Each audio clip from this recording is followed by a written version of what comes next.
Welcome to the SA Digital Marketing Podcast. My name is Terence Mentor, and I'm a digital marketer who has realized that since this industry is constantly changing, we need to be constantly learning.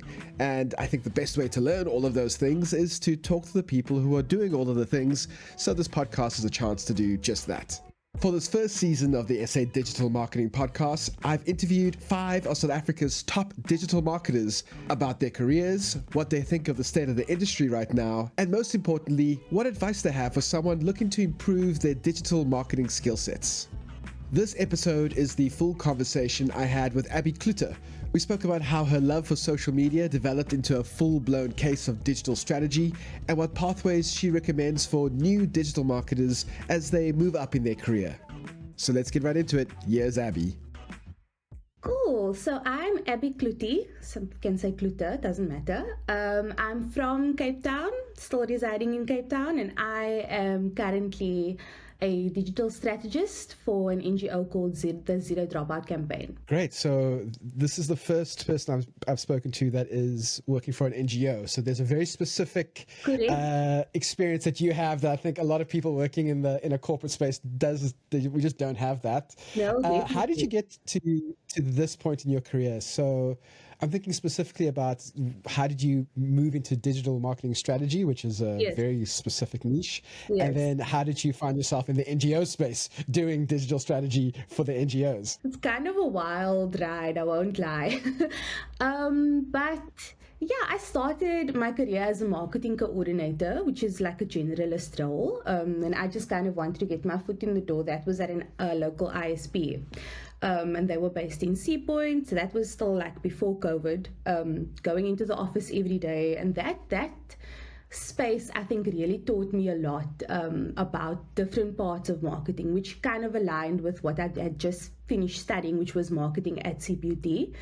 And then I think as my experience gone on, I realized I really enjoy doing social media, and maybe that's where kind of my creative spark lies, is in social media. And then I remember still speaking to my team leader at the time. She was like, absolutely, go for it. Like, do whatever you think is cool. Like, I'm sure it'll work. And then I kind of led with that.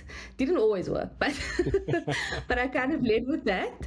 And then that kind of went on to communications and social media managing on like more of a freelance basis, I would say. Because I'll tell you why I did that. I wasn't really sure if social media was going to be the right thing for me. I knew that was like what I was excited about, but I wasn't sure if I would be able to do it long term, because a lot of people say like it's very stressful and like it's a lot of work. And I was like, yeah, but if you like it, like it's not going to be that bad, surely. Like I'm not going to die. Maybe I can't do something this fun for like my entire career. That can't be true, right? Yeah, it has to be difficult at some point. I was convinced. And then I started doing that on a freelance basis, and then I started really enjoying it. And then I started delving into, like, kind of by myself into the analytics space and like what to do for what audience, and dissecting the audience and segmenting and all those types of things that I had learned at varsity was now coming into play. So that was super exciting. So I was like, I kept wanting to dig deeper into what is the thinking behind strategies, and what do brands think, and what does their brainstorm sessions look like? Like, I want to be in those brainstorm sessions just to know kind of where do you see this brand going, and kind of speak on, what are the trends? Does that apply to you? Does it not? Like, what can we kind of do to really capture whatever your audience is, to capture their attention? And that space started really exciting me, and kind of just delving into and speak. And I think what enhanced it a lot for me was opportunities like this to network and hear how many different people in different business spaces are doing digital marketing, like what they focus on and what they deem is not necessary for their business. Like, I used to think it was so interesting, because you kind of think you need to go through like a list of things to kind of get to an end goal, and that is not always the case, and that's, I think, the beauty of it, is that you kind of do like a lot of it is your intuition, and then also obviously what the book says to a certain degree. Yeah, I think that's where I'm at right now, is just kind of devising strategies to campaigns and trying to engage your audience in the most organic way. I think that's where I'm at. I like what you're saying about, the fact that there are many paths to the top of the mountain. And Yes, that's it's so kind of what true. this podcast is about, is to find out how the different ways that works for different people. I'm Yeah. very curious to know about, to delve a bit deeper into that path that you spoke about, because it started with getting a degree, or getting your education Yes. at CPUT, getting that Yes. marketing, that formal education in marketing, which is a little bit more general and high level. And then you pivoted your growth became a little bit more independent, let's put it that way, Yes. where Yes. you followed your curiosity. Yes. How do you, for someone who maybe is thinking about starting this digital marketing journey, how would you advise them about getting formal education versus, doing the free Google courses or the free courses on LinkedIn and doing a little bit here and there? Do you think that formal education is very crucial? I'm gonna sound like a real boomer, but I do believe, I really do believe, because I find myself now in the space where I'm wanting to implement all these different systems, but I'm realizing I don't have the theoretical background of how this actually works, especially with analytics. Like, I'm finding I've done all the HubSpot free academy courses. I've done all those things, and I'm just like, there's something missing that I'm just not fully understanding. And I think that's going to come with the groundwork. So I think if ever you are considering doing marketing, look, I ended up doing marketing. Marketing is my second choice of study. I wanted to be a journalist because I really enjoyed writing, and my family at the time was just like, yeah, it's fine, but you talk a lot, so you need to be in marketing. Like, they wanted you to be in sales. They were like, you're a salesperson. You can sell anything to anybody. And I was like, oh, that sounds a bit like me. I'm sure I'll find my way in that scenario. Well, aren't you glad that they told you that? Because the way journalism is going now, at least there's more work in marketing at the moment. Such a blessing in disguise, I'm telling you. It is so weird. So with that, you've mixed and matched your the grounding work that you have. Yes. And I'm really enjoying the honesty of, actually there are some fundamentals that you need to have. You need to have a textbook tell you. You need to have a lecturer work through with you. You need to have someone support you with that. Definitely, it really does help, whether that's in the form of like a mentor or a lecturer. Like, it's such a daunting thing to find somebody that is going to like give up their time, like you've said in the beginning, because you always think like, I'm this little person that like doesn't know anything, and I'm like, yeah, I'm asking you for help, I'm on my knees. But it's not always like that. Try starting a podcast. You're going to be asking a lot of people for help all the time. I can only imagine. So that is interesting. Would you be in a space where you would like consider going back and getting that formal education, doing a further degree? Actually, yeah, I am actually considering that right now.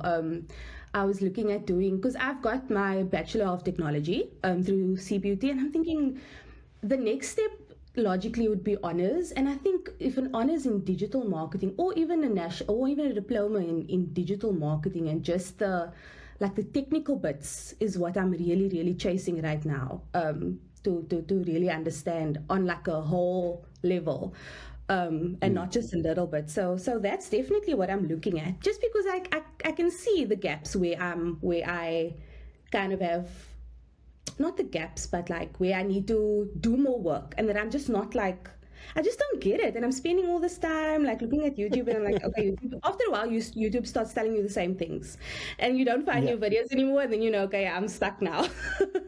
And you almost don't know what you don't know, and that's when you need someone to come and say, here's the things that you actually do need to know that you haven't even thought about sometimes, and you can build off that. Exactly, 100%. So at the moment, you are now a digital strategist. Yes. What does that kind of look like day to day? I'm assuming in my mind, a digital strategist isn't someone who does like the groundwork. You're not, posting to Facebook directly every single day. Yeah. You're more working out the ways of work, the ways Yes. to maximize the resources that you have. Is that kind of Yes. the right space? Yes, it's a little bit of both as well. Because what I find so different in this environment that I'm in now is that it's not like my role is in the communications department, so it's not necessarily marketing. So communications, I'm learning, is very different, and it's just basically telling you facts to a specific audience that is interested in this topic. And it's not really trying to sell you anything. If anything, it's maybe trying to get you to make a donation here or there, or to attend an event, whether it be online or in person. So it's very, I wouldn't say technical, but very structured. And that's pretty unique to the NGO Yes, correct. marketer or digital marketer, where you're not trying to do that final sale. You're not working them Yes. down a funnel to get them to click buy. Yes, it's not always like that, no. But does that make it a little bit harder, though? Because on the one hand, having a very specific goal in mind can be tough because you're trying to get people to do a thing. But at Yes. least you know exactly what you're trying to get them to do. Yes, Whereas in the yes, NGO yes. space, is it the same? It's a little bit different, I think. Look, if I just use, because our social media, for example, when we do when we do reels on Instagram, it's more about what's happening currently, and the people who follow us know what's happening currently, so they engage. So we will always know what if a reel is going out, if a post is going out. We've kind of figured out how well like a single maybe carousel post does versus an Instagram reel, and that's just Instagram pushing their whatever agenda that they want, only video content.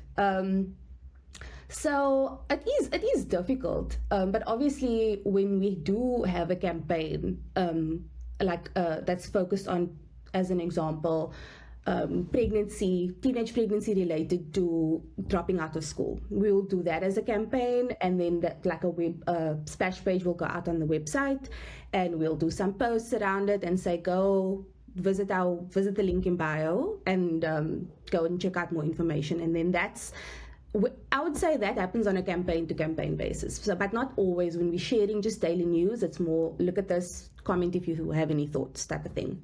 So a lot of like community building as well, spreading information around the people who care about the issue that you're currently working on.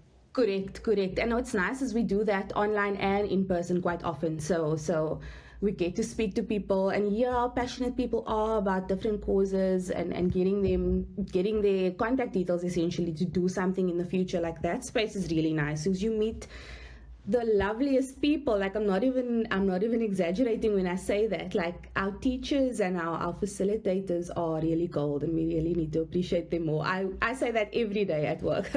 Like really, these people need their credit, they need their flowers. I would love to, maybe in the second season, there's a bunch of very specific subjects that I want to tackle if I am able to do a second season of this. And one of them is where digital marketing meets in real life. Yes. When you have those moments of how do you get digital marketing to support what's happening at an event or in person, and vice versa, how does that interact? I feel like that is something that I have never figured out. I've never figured out the optimal way of making those two spaces interface in a better way. But that is a whole conversation in and of itself. So I want to get you to that.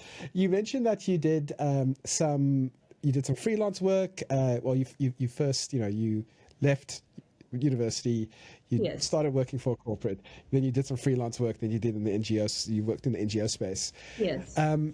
What are some of the pros and cons of freelance work versus working in a department? You work in the communications department versus working for yourself. Are there pros and cons on either side?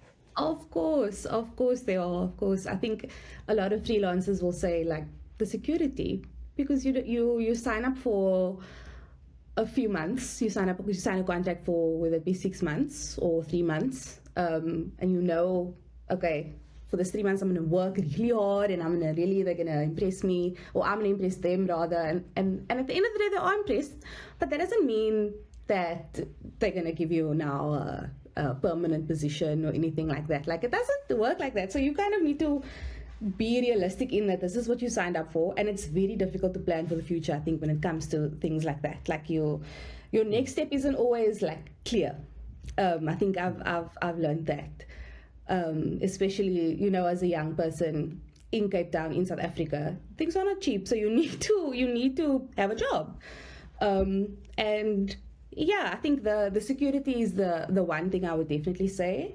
And then another thing is just, I think with freelancers, you get to push yourself, and you don't always get that opportunity when you are maybe working in a corporate space where you kind of know, you know, this is what's going out. Especially, I've spoken to so many graphic designers where they joke and they say, yeah, I'm a graphic designer for this company, but like, I get paid to basically make things bigger and smaller.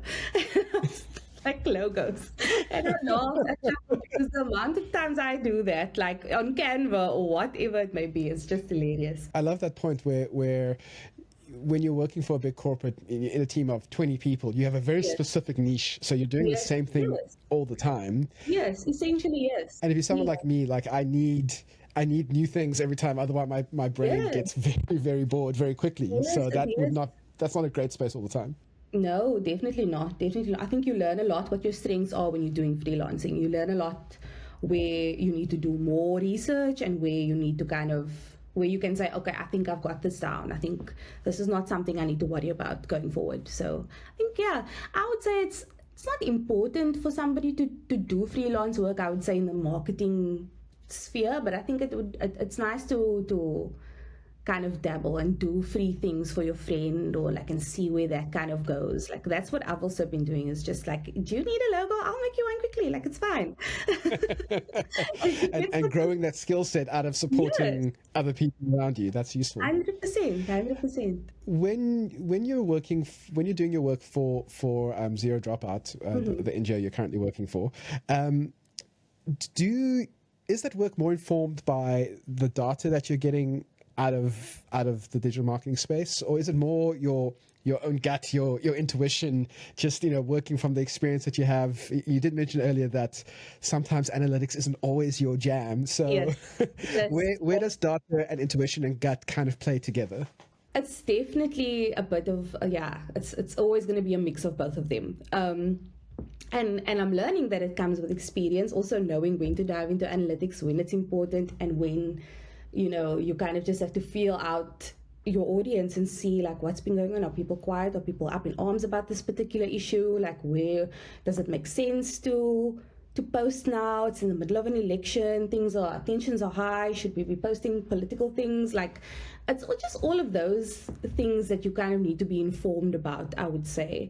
And then, based off of that, you can decide, okay, you can devise a strategy and say, okay, maybe this type of messaging will work well for our audience on Facebook, and they will appreciate it, they will engage with it, they will share it. Then maybe we just do a post on Facebook.